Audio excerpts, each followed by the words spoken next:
On this episode of Edge Zone, we're spotlighting another one of our featured contributors, Tumbo. He's built his edge by specializing in player props across all sports, striking early on overnight lines and consistently beating closing line value by 2 to 8%. He's adding firepower to the Edge Zone with live streams, pregame props, and live arbitrage betting. After a year of pulling in $3,000 to $4,000 a month part-time, Tumbo is now ramping up to full-time betting and bringing that expertise straight into the Edge Zone. Let's get to it. So the object here is to win. No dough, no show. Sounds to me like you guys are a couple of bookies. Show me the money. Here we are again, Nick, back on the show, man. We've been getting these in almost every day as we introduce these new contributors to the Edge Zone community. Today we have Tumbo. I know this is one of our personal guys we've been dealing with for a while, man. Nick, how you doing, brother? Go ahead and intro Tumbo. Let's get this on. 100%, man. I'm pumped to be here yet again. Like you said, we've been pumping these things out. Tumbo, I consider a friend really at this point. Me and this kid have talked probably every single day for months and months. Super humble, super smart, and I think he's going to provide a lot of good stuff to the Edge Zone community. So, Tumbo, man, we'd love to just, have you intro yourself to the people and tell them who you are and what you do and how you got started, brother. Yeah, so started when I was 18. One of my buddies reached out to me and he was just like, hey, use my promo code for Prize Picks. I had no idea what Prize Picks was, but, we played high school ball together. And at this point, we're seniors, 18 years old in high school. And I was like, yeah, I'll get into that. And then I'm not going to lie to you guys, it was probably like the most fun couple of weeks to a month I had of just kind of like losing because, I'm throwing $5 here and there on a long shot parlay, sweating it out with my friends and everything. And then after a little bit, it kind of got old and I was thinking like, okay, there has to be a way to profit from this. And I start researching, scrolling through social media, come across our father, Alex Monahan, Odds Jam and everything. And then from there, I'm just doing more and more research. I'm like, okay, this is real. This is realistic. You can actually make profits. And then I'm just trying to tack on whatever books I can, because most books you have to be 21. So I'm trying to do whatever I can at the age of 18. So I'm doing Prize Picks, Underdog, Fliff, just anything that will take action. And then from there, I got into positive EV and then turned 21 this year and then just started getting into sports books and then based in Kansas. So, there's some pretty good books here. We have DraftKings, FanDuel, all of that. And now that this is, my first full year into profitable betting with football and basketball and hockey coming around, I'm super excited, but it's been almost a year for me. September is my 1 year mark and I just feel like I've already learned so much. And now to be a part of, Edge Zone with a bunch of bookie killers guys that, specialize in this, I'm really excited to be working with you guys and excited to see what happens going forward. Yeah, buddy, we're excited to have you here. Like Nick said, we've been in contact for a while. We know where your skill set lies and what you're bringing to the table. And it's clear to us that you're quite sharp and we're ready to get rolling on this thing. Walk me through, you've been doing this part-time for about a year. Walk me through a little bit of your profit margin during that time frame and the moment that you sort of realized that you wanted to do this in a more of a full-time path. Yeah, so the first month I got into it was, August this time last year. And I started out with like daily fantasy, just hammering 3 legs on underdogs and just running the profitable bets and, Fliff, positive EV, everything like that. The first month I probably made like $1,200, I want to say. And for me, that was like pretty crazy because, just a side income that produces that much off of something like so fun is really unheard of because I was studying side hustles this time last year. And whenever, that comes up, you're thinking like DoorDash or, run an e-commerce business, this and that. It gets pretty complicated, but like this was actually fun for me. And to make $1,200 of extra income was amazing. So from there, I didn't really take out any of my profits. Like I didn't spend it. I didn't splurge it. I just put it right back into the process. And then from there, I was able to scale my profit margins and my bankroll pretty fast. And then I believe up to now I've made, anywhere from usually an average of $3,000 to $4,000 a month part-time. And then this type of season, now that I have a year under my belt, I'm looking to go into this, full-time, put more time, put more effort in. And I just feel like, the possibilities are endless if you just really buckle down and like go all in on this. Tell us about your early stages and where your strategies lied. How early did you get into arbitrage? How heavy did you do it? How much did that help build your bankroll? Did you churn through some bonuses to get yourself up in the beginning? Sort of walk us through that early process. Yeah, so I know that starting out betting, especially with OddsJam, normally it's recommended that you do arbitrage, but I wasn't able to. So daily fantasy was really like my way in, and obviously you're gonna go through some negative variance, and that was a tough thing for me to learn in the beginning. But just watching like videos of like statistical and mathematical breakdowns, those made the most sense to me because it's like, okay, mathematically, it's impossible for me to lose long term if I follow this process. And then I'm looking through some fantasy optimizers with OddsJam, and then I'm looking at what plays are profitable. And whenever I started this last year, esports was a very good league and market for me to bet on because like this is whenever Price Picks had some pretty loose markets, and you could do positive correlation and lines were just way off from each other. Like esports, it's pretty like I was finding plays that were 3.5 to 4.5 kills like off from each other, and you're just not going to see 3.5 to 4.5 points from an NBA market or basketball market. So finding those big discrepancies really made sense to me, and then just riding through those fantasy optimizers and placing slips that are profitable, that is kind of just how it all happened. And something else I learned too was just sheer volume, because it's tough to quit whenever you've only had a sample size of 50 bets to 100. So then I knew I needed to place, a good amount of slips that, turned into profit, and just trust the math on that.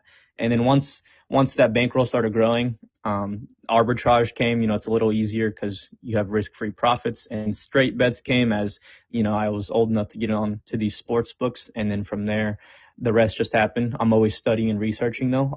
There's new edges to be found every day, and I'm just trying to crack all of those edges as much as I can. Nick, I knew Tumbo was the young buck, but I don't think I realized he just turned 21. Yeah, he's making us seem old, dude. No, I'm not even going to give it away, dude, how old I am, but Super funny, super funny. Yeah. Tumbo, tell us a little bit, what's kind of like your, pie chart look like these days, right? Like what percentage of your bets you think is arbitrage? What percentage do you think is EV, DFS? What's kind of the split between your pregame and your live, just to kind of get a little bit more sense of what you're doing on the day-to-day basis these days. Yeah, as of right now, since it's, a little bit of a slower time, I would probably say 75% of my bets are pregame, and then 25% is live arbitrage or live EV. And a strategy, and I feel like this is where I'm going to provide the most to Edge Zone as a contributor. Right now, I'm digging really deep into closing line value and just consistently beating that, especially overnight. My process through this is around 11 p.m., midnight, 1 a.m.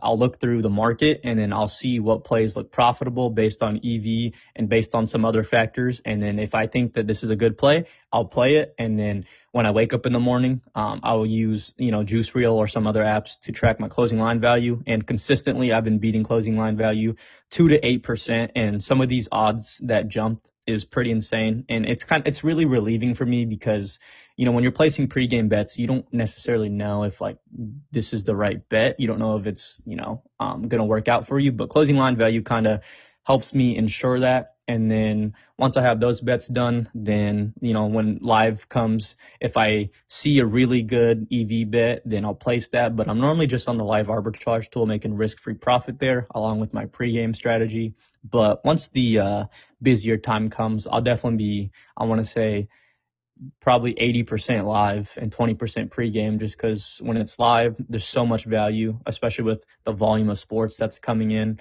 And then I kind of steered away from DFS just because the limits, but I'm seeing a lot of Edge Zone contributors who are DFS, DFS pros. So I'm just trying to follow them because, I definitely trust these other guys in the Discord. So if I can tail some of their plays, I'll definitely get back into DFS. So moving forward in 2 weeks, I want to say 70% live, 20% pregame, and 10% DFS probably. We're right along with you with tailing guys like Will and Alexis and Dan. We're trying to get our feet back into DFS and really get a good grip on that. So again, this one-stop shop we're building, we have all these experts, diverse communities and markets, and it's just going to be so killer, man.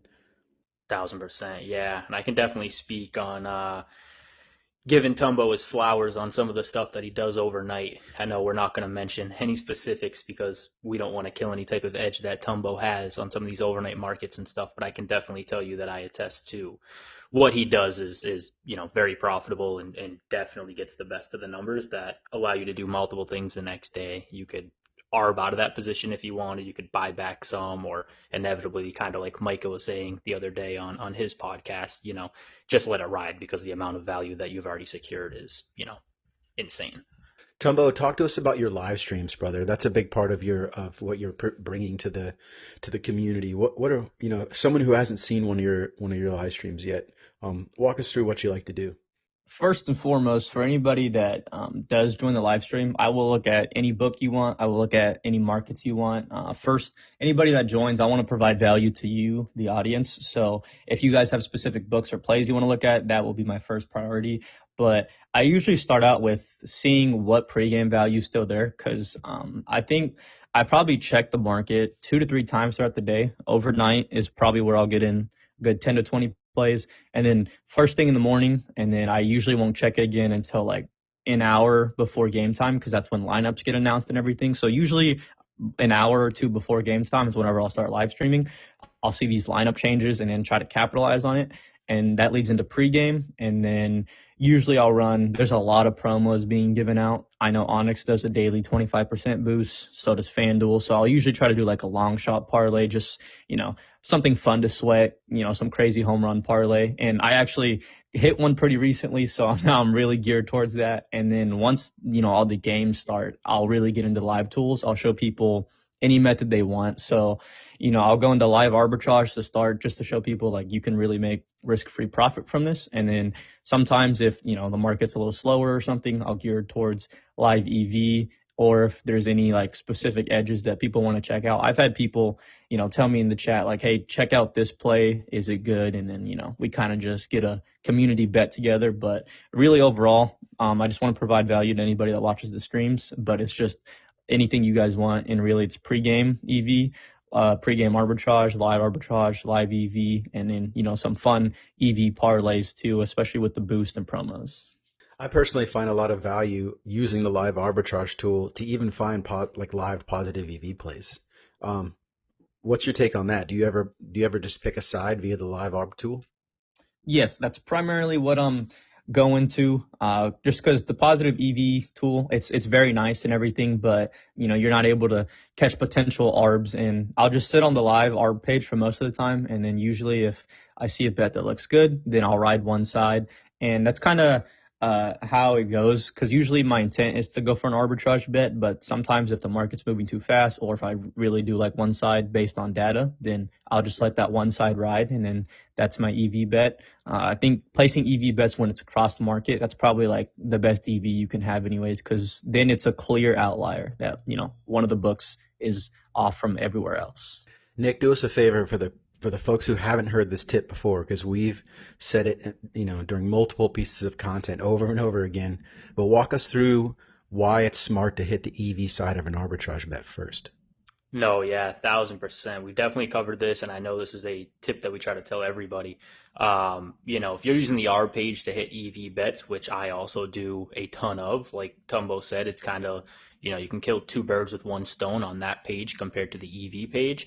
So yeah, if you're, doing, whether it's if you're going to do arbitrage, it's definitely smart to hit that EV side first, right? So that side that's off market, the side that's like, way different than all the sharp books, or way different than the entire market. They're offering plus 200 and everybody else is at plus 150, right? You want to lock in the side that's off market, that has the value first, because 95% of the time, this is the book that's going to correct, right? If that book's at plus 200, everybody else is at plus 150. It's more likely that the one book that's the outlier at plus 200 is going to drop down to the market at plus 150 than the entire market, right, move their odds from plus 150 to plus 200. So if you're trying to arbitrage bet, some people say, I want to lock in the favorite side first. They're a little bit conservative that way, which again, it kind of makes sense because, the favored side is more likely to win. But, if that favored side is not the side that has the value, you're potentially risking, just getting one-sided on a negative EV bet. At least if you lock in that EV side, whether it's plus or minus, worst case, you just ride it out, right, as a plus EV bet. And it's going to allow you more time, right, to just hedge back and try to offset it for a low hold or minimal loss or something like that.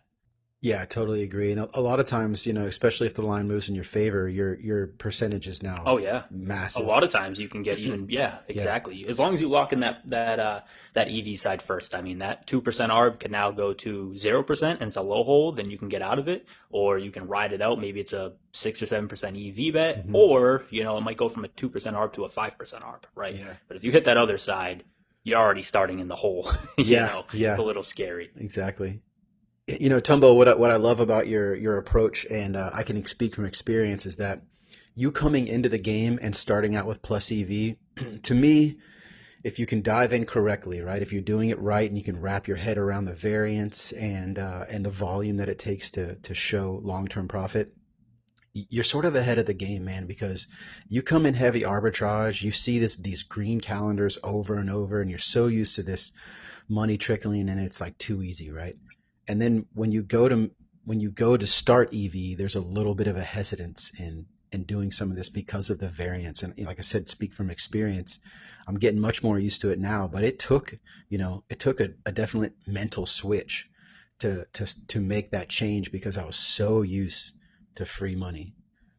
Right, absolutely. And the thing with like negative variance, there's so many videos on it, but one particular I have in mind is Juan. He uploaded a video, and it's just like he does a variance calculator, and he shows like friend 1 does 100 or 1,000 bets, friend 2 does 1,000 bets, and then it's just like showing the math behind it. And whenever there's like proven data to show the proof, it just really ensures that to me, because then it's not luck, and the proof is right in front of you, so it's pretty undeniable at that point. But it's definitely hard to swallow negative variance, because there are days when you're going to have 3, 4, 5 losing days in a row, and then that's when you contemplate, am I doing the right thing? But then day 8, 9, and 10 are the best green days of the month, so it's just how it goes. But the process, that's definitely worth trusting. I think that's where we're going to provide a lot of value too, right? I mean, we've all probably talked to a lot of people that kind of have that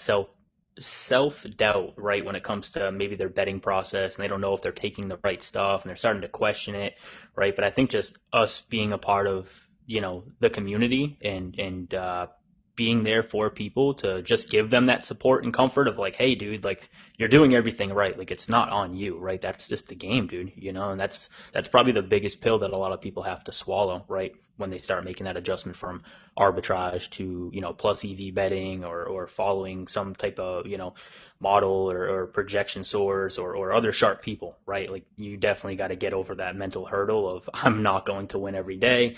Like Tumbo said, you could lose 3 or 4 days in a row, and then what happens if you don't bet that 5th day, right? That 5th day could have been the biggest day that you would have had all month, right? So yeah, you definitely gotta be in it for the long haul. Yeah, discipline, consistency, strategy, all those things.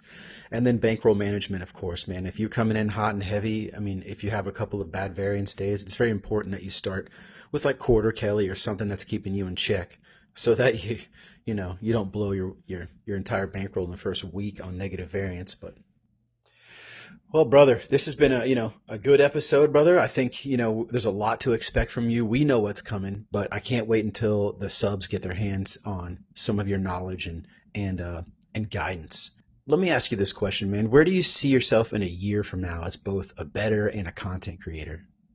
Hopefully doing the same thing. Obviously, future is unknown, especially with these limits going out and everything. But I've seen from proof from even you guys, like if you really like wanted to make it work, if you're willing to adapt, there's a lot of ways out of this. You get limited on DraftKings and FanDuel. So what? Go to the exchanges, go to offshores, and then there's just so many different avenues out of it. Hopefully a year from now, I'm doing the exact same thing, talking it up with my guys here, finding new edges, new strategies, and just continuing to do this at such a high level. Because obviously the goal here is to scale up as much as we can, provide as much useful, content as we can. And hopefully, this Discord provides a bunch of value, and hopefully we're, at 1,000+ users and just helping out as many people as we can. Yeah, we've said it before. Your network is your biggest edge. To be honest, that is how you're going to stay most relevant and keep current. So, I mean, this is what Edge Zone is all about, the community we're building and the edges that we can bring together. One last thing, man, to end this off, like we've been doing every single episode, give us one piece of advice that you would give a brand new bettor that's entering the Edge Zone.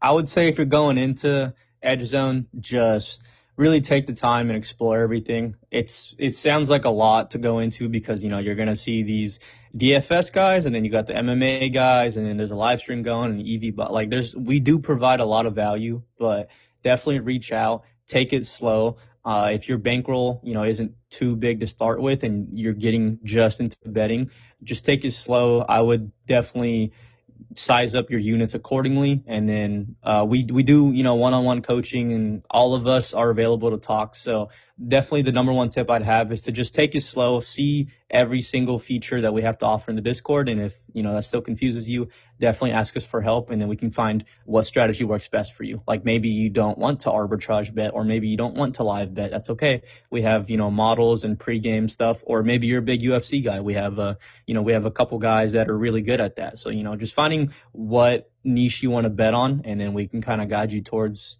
your best interest. Yeah, we even have guys like Sam who are just specialized in bonus conversions, right? So if you're coming in and you just need to build your bankroll and understand that profit loop, that's where someone like Sam comes into. So there really is a place for all comers that are coming in, and we're going to take care of you. Yeah, no, so I think that's a wrap. I think that was a great interview, Tumbo. Again, thanks so much for jumping on with Shane and I. We're about a week out now, so it's crunch time. We're finishing up what we got going on in the Discord, making sure it's 100% for everybody that's going to be joining. And again, Tumbo, we know that you're going to be a massive value to every subscriber in there. And, maybe we'll do some joint streams or something like that too, and give the people what they want. But again, brother, thank you so much for jumping on today. Huge. No problem. Appreciate you guys. We'll see everybody in the Edge Zone Discord. Yeah, sir. brother. All right, Tumbo. Thanks, buddy. From overnight props to informative live streams, Tumbo's strategies are exactly the kind of firepower that makes our community different. Edge Zone is about to go live, bringing together sharp bettors, exclusive content, and contributors just like Tumbo to give you the tools and insights you won't find anywhere else. Stay tuned. The platform drops in a matter of days, and you won't want to miss it. Thanks for listening, and we'll see you in the Edge Zone.